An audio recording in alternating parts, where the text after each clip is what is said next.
আসসালামু আলাইকুম। সংবাদে আপনাদের সবাইকে স্বাগত। সংবাদ শিরোনাম। দেশে উচ্চ রক্তচাপের রোগী প্রায় 5 কোটি। বিশ্ব স্বাস্থ্য সংস্থার প্রতিবেদন।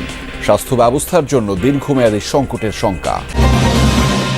রাজধানীতে পুলিশের মাথা ব্যথা আওয়ামী লীগের ঝটিকা মিছিল। 6 মাসে গ্রেফতার হাজার খানেক।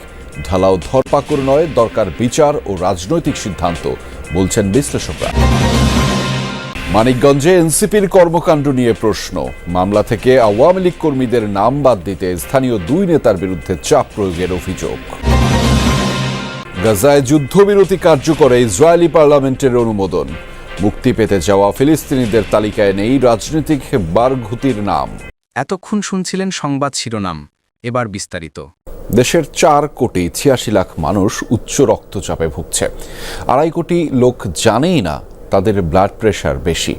বিশ্ব স্বাস্থ্য সংস্থার সবশেষ প্রতিবেদনে উঠে এসেছে এসব তথ্য। সবচেয়ে আতঙ্কের বিষয়, রক্তচাপ নিয়ন্ত্রণে আছে মাত্র 16% রোগীর। এতে হৃদরোগ, স্ট্রোক ও কিডনি রোগের ঝুঁকিতে 4 কোটি মানুষ, যা দীর্ঘমেয়াদে স্বাস্থ্য ব্যবস্থার জন্য হতে পারে বড় ধরনের সংকটের কারণ। একটি বেসরকারি প্রতিষ্ঠানের বিপণন কর্মকর্তা কাবুল মোল্লা, বয়স 38। রক্তচাপ বেশি থাকলেও গুরুত্ব দেননি কখনো। সম্প্রতি হার্ট অ্যাটাকের পর ভর্তি হয়েছেন রাজধানীর ন্যাশনাল হার্ট ফাউন্ডেশনে। ওষুধ খাওয়া হয়নি, ওষুধ খেতে বলছিল, কিন্তু ওষুধ খেলেও দেখি যে নর্মাল, না খেলেও নর্মাল। প্রেশার লাস্টে যখন ঢাকা মেডিকেলে মাপলাম তখন 180 বা 140। এই হাসপাতালে ব্লাড প্রেশার নিয়ে অবহেলার এমন অনেক গল্প আছে। হার্ট অ্যাটাক হওয়া রোগীদের বড় একটি অংশের রক্তচাপ নিয়ন্ত্রণে নেই। এমন রোগীর সংখ্যা বাড়ছেই।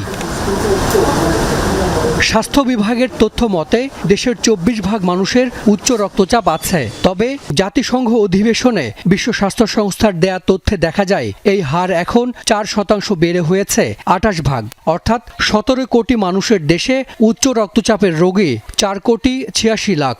অন্য কোনো রোগে এত রোগী নেই দেশে। সরকারের দিক থেকে সরকার চেষ্টা করবে যাতে ট্রিটমেন্টগুলো সঠিকভাবে সবাইকে পৌঁছাতে দিতে পারে, কিন্তু জনগণের একটা দায়িত্ব আছে, আমরা সবাই মিলে যেটাকে আমরা কিভাবে প্রতিরোধ করব, মানুষের মধ্যে সচেতনতা বৃদ্ধি। রোগীদের অর্ধেকই জানেন না তাদের রক্তচাপ বেশি, আর চিকিৎসা নিয়েও একটা বড় অংশের রক্তচাপ নিয়ন্ত্রণে নেই। ফলে আক্রান্তদের 84% অর্থাৎ 4 কোটি মানুষ জটিল 3 রোগের মারাত্মক ঝুঁকিতে। উচ্চ রক্তচাপ আসলে কি করে, বিভিন্ন অর্গানে গিয়ে এটা প্রেশার ক্রিয়েট করে। সবচেয়ে বেশি ক্ষতিটা হয় স্ট্রোকে গিয়ে, যে কোনো সময় হেমোরেজিক স্ট্রোক, মানে ওই ধমনীটা ছিঁড়ে গিয়ে স্ট্রোক হতে পারে। তো যে কোনো সময় টাইম বোম হিসাবে মানুষজনের হাঁটাহাঁটি করছে বাকিরা, এবং এটাই আমরা দেখতে পাচ্ছি। হঠাৎ করে স্ট্রোক হচ্ছে, হঠাৎ করে এমআই হচ্ছে, মানে কিছুই ছিল না, জানতো না, এই সময় স্ট্রোক হচ্ছে। চিকিৎসক সংকটে ধুকে ধুকে চলছে পাবনা মানসিক হাসপাতাল। নেই পর্যাপ্ত জনবল, ফলে রোগীরা পাচ্ছেন না পর্যাপ্ত সেবা। 500 শয্যার বিপরীতে রোগী ভর্তি সহস্রাধিক। চরমভাবে ব্যাহত হচ্ছে চিকিৎসা সেবা। হাসপাতালটিকে দ্রুত আধুনিকায়ন করার দাবি রোগীর স্বজন ও হাসপাতাল সংশ্লিষ্টদের। আজ বিশ্ব মানসিক স্বাস্থ্য দিবস, অথচ মানসিক স্বাস্থ্য উন্নয়নে দেশের প্রথম সরকারি হাসপাতালটির স্বাস্থ্যই ভালো নেই। 1957 সালে 60 জনের জন্য নির্মাণ করা হয় পাবনা মানসিক হাসপাতাল। পরে শয্যা সংখ্যা বাড়িয়ে করা হয় 500। তবে বরাবরই ভর্তি থাকে দ্বিগুণ রোগী। রোগীর ভিড়, এই যে সিরিয়াল, আমাদের রোগী দেখতে দেখতে অলরেডি দুপুর হয়ে গেল। সিট কম থাকার কারণেই আমাদেরকে ভর্তি নিচ্ছে না। আমরা অনেক রিকোয়েস্ট করি, আমাকে ঢুক পারি দেয় না ডাক্তারের কাছে। স্বাস্থ্য মন্ত্রণালয় ও বিশ্ব স্বাস্থ্য সংস্থার এক যৌথ জরিপ বলছে দেশের প্রায় 3 কোটি মানুষ মানসিক স্বাস্থ্য সমস্যায় ভুগছেন। এই হাসপাতালে থাকার কথা 31 জন চিকিৎসক, অথচ 22 জন দিয়ে চলছে হাজার খানেক মানুষের চিকিৎসা। আমাদের এই হাসপাতাল 500 শয্যার হলেও আমাদের সেই জনবল সেই আগের সেটআপ অনুযায়ী আছে, বাড়ানো হয়নি। এ কারণে আমাদের হাসপাতাল চালানো খুবই মুশকিল হয়ে যাচ্ছে। চিকিৎসক তো বটেই, নেই পর্যাপ্ত কর্মচারীও। 119 জনের জায়গায় তৃতীয় শ্রেণীর কর্মচারী হিসেবে 72 জনকে দিয়ে কাজ চালাচ্ছে কর্তৃপক্ষ, আর চতুর্থ শ্রেণীর কর্মচারী রয়েছেন মাত্র 61 জন।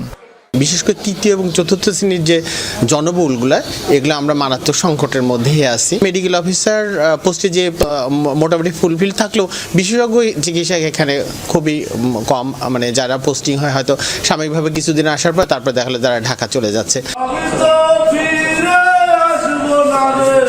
অধিদপ্তর অধিদপ্তর বলছে হাসপাতালের শয্যা সংখ্যা বৃদ্ধি ও অভিজ্ঞ চিকিৎসক নিয়োগ সহ মানোন্নয়নে বৃহত্তর একটি প্রকল্প একনেকে উপস্থাপন করা হবে।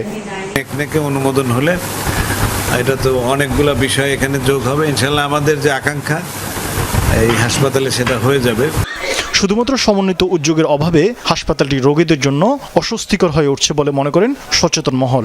কার্যক্রম নিষিদ্ধ হলেও হঠাৎ কোথাও ঝটিকা মিছিলের চেষ্টা করছে আওয়ামী লীগ কর্মীরা। নিয়মিত বিরতিতে হচ্ছে গ্রেফতারও। গেল 6 মাসে এ সংখ্যা হাজার খানেক। গোয়েন্দা পুলিশের তথ্যে অক্টোবরে রাজধানী বা দেশের অন্য স্থানে নাশকতার পরিকল্পনা রয়েছে। বিশ্লেষকরা বলছেন, ঢালাওভাবে গ্রেফতারের চেয়ে জরুরি আওয়ামী লীগের দৃশ্যমান বিচার, দরকার রাজনৈতিক সিদ্ধান্তের। তীব্র গতিতে ছুটেন তারা। সামনে থেকে অনেক মোবাইল থেকে চলে ভিডিও ধারণ। আইন সংশোধন করে নিষিদ্ধ করা হয়েছে আওয়ামী লীগের কার্যক্রম। তবুও অস্তিত্ব জানান দেয়া এসব ভিডিও দেখা যায় দলটির ফেসবুক সহ সামাজিক মাধ্যমে। ঝটিকা দৌড়ের পাশাপাশি কোথাও কোথাও ঘটছে ককটেল বিস্ফোরণের ঘটনাও। ভিডিওতে দেখা যায় জন 50 ব্যক্তি হুট করে জড়ো হচ্ছে। কয়েকটি স্লোগান দিয়ে কয়েক মিনিটের মধ্যে সটকে পড়ছেন যে যার মতো। ঝটিকা মিছিলের পর গ্রেফতারও হচ্ছেন অনেকে। কাউকে কাউকে গ্রেফতার দেখানো হচ্ছে পুরনো মামলায়। পুলিশের তথ্য অনুযায়ী গত 6 মাসে রাজধানীতে আটক হয়েছেন আওয়ামী লীগের প্রায় 1000 কর্মী। যারা গ্রেফতার হচ্ছেন তাদের অনেকেই ঢাকার বাইরের আওয়ামী লীগ বা ছাত্রলীগ অথবা অঙ্গ সংগঠনের নেতা। আওয়ামী লীগ অক্টোবর জুড়ে বিভিন্ন স্থানে নাশকতার পরিকল্পনা করছে এমন তথ্য জানা গেছে গোয়েন্দা সূত্রে। টার্গেট অরাজক পরিস্থিতি তৈরি করে নির্বাচন বানচালের চেষ্টা করা। তাই ঢাকার কোথাও মিছিল বা মিছিলের চেষ্টা হলে দায়িত্বপ্রাপ্ত পুলিশ সদস্যদের মাঠ পর্যায়ে কড়া নজরদারি জারি রাখতে নির্দেশ দিয়েছে হাইকমান্ড। পরিস্থিতি সামাল দিতে না পারায় এরই মধ্যে ধানমন্ডি, শেরেবাংলা নগর ও মোহাম্মদপুর থানার বেশ কয়েকজন পুলিশ সদস্যকে বদলিও করা হয়েছে। আমরা সবসময় সচেষ্ট রয়েছি, যে কোনো সময় যে কোনো পরিস্থিতি মোকাবেলার সক্ষমতা ঢাকা মেট্রোপলিটন পুলিশের রয়েছে।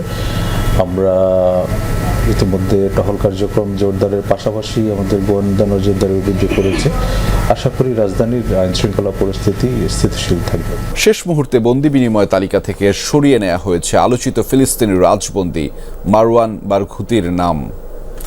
ফিলিস্তিনের সবচেয়ে জনপ্রিয় নেতা ভাবা হয় ফাতাহার এই সদস্যকে। ফিলিস্তিনিদের নেলসন ম্যান্ডেলা হিসেবে পরিচিত বারঘুতির উপর রয়েছে 5টি যাবজ্জীবন সাজার খড়গ। জানা যায় বৃহস্পতিবার রাতে মার্কিন প্রতিনিধি স্টিভ উইটকফ সহ মধ্যস্থতাকারীরা যে বন্দি তালিকায় স্বাক্ষর করেছেন সেখানে অন্তর্ভুক্ত ছিল বারঘুতির নাম। তবে ইসরায়েলি মুখপাত্র জানিয়েছে এই মুহূর্তে মুক্তি পাচ্ছেন না জনপ্রিয় এই নেতা। এছাড়া বাদ পড়েছে popular front for the liberation of প্যালেস্টাইনের নেতা আহমেদ সাদাত, হামাস নেতা হাসান সালমা এবং আবদুল্লাহ বারঘুতির নাম। ইসরায়েলের এই পদক্ষেপে যুদ্ধবিরতি চুক্তি নিয়ে তৈরি হয়েছে সংশয়।